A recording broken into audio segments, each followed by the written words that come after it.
is dead this morning, reportedly leading police on a chase with a hostage in his car. This happened in DeKalb. Officers were trying to pull over a car suspected in a Rockford shooting, and that's when the driver took off. Rob Hughes is live where it happened. Rob.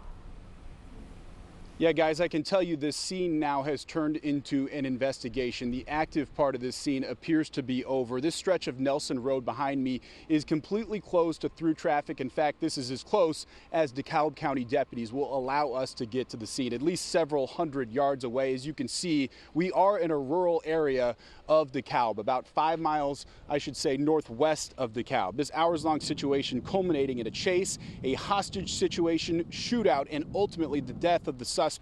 What we know is almost exactly 12 hours ago, the DeKalb County Sheriff's Office says it received a report of a vehicle that was allegedly involved in a suspected shooting in Rockford. Now, this vehicle was registered to an address in DeKalb, and sheriff's units spotted the suspect's vehicle as it pulled in front of that address. The Sheriff's Office says a deputy later attempted a traffic stop, but says the driver refused to stop and sped away from the scene, and that's when the chase began.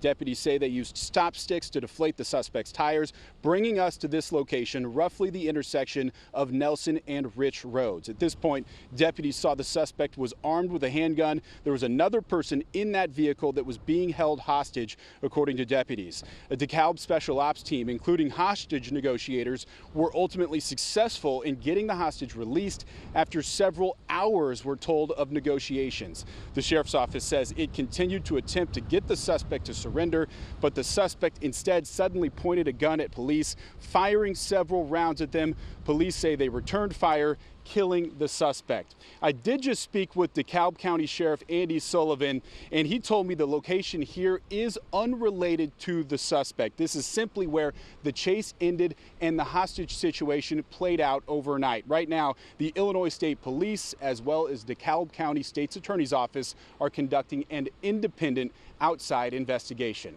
Watch breaking news on YouTube. Subscribe to ABC7 Chicago Eyewitness News.